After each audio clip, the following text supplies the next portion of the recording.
তো ভাই আজকে কাজে বেরিয়ে এমন কিছু ঘটবে আমি তো ভাবতেই পারিনি কখনো।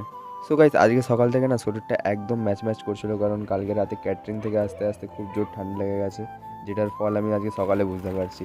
তারপরে একটু দোকানে চলে গেলাম, দোকানে গিয়ে দেখি আজকের ওয়েদারটা মানে খুবই মেঘলাটে, সকাল থেকে একটুও রোদ ওঠেনি। তারপরে নিজেকে ডেকে নিলাম, আগের থেকে অনেক রোগা গেছি খাটতে খাটতে। যাই হোক, তারপরে মা এখানে রুটি দিয়েছিল, রুটি খেয়ে নিলাম, খাইনি এখনও যদিও। তারপরে এই খদ্দেরটা চলে এলো, তার আবার এই সাবানটা পছন্দ হয়নি, মানে একই সাবান শুধু কালারটা পছন্দ না হওয়ার ফলে আবার অন্য জিনিস চেঞ্জ করে নিয়ে গেল। তারপর জিনিস জায়গায় রেখে দিলাম, নাহলে মা এসব আগোছালো দেখলে আবার বকবে।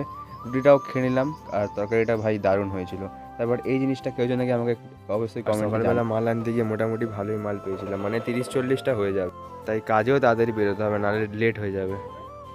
তারপর আমিও আর সময় নষ্ট না করে তাড়াতাড়ি কাজে বেরিয়ে পড়লাম, কারণ তাড়াতাড়ি কাজটা শেষ করতে হবে।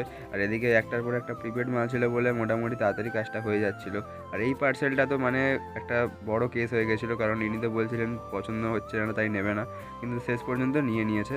আর তারপরে যেমনটা দেখতে পাচ্ছি, এই পার্সেলটা দিতে গিয়ে তো আমার অবস্থা খারাপ হয়ে গেছিলো, কারণ কাস্টমারকে আমি 40 মিনিট হয়ে গেছে কল করেছি, কিন্তু তার আসার কোনো নামগন্ধ নেই। যাই হোক, তারপরে যাও এলো, এখন উনি বলছেন না অনলাইন পেমেন্টে সমস্যা হচ্ছে, তো আমি তাড়াতাড়ি কাজটা শেষ করি, নেক্সট ভিডিওতে আবার দেখা হচ্ছে।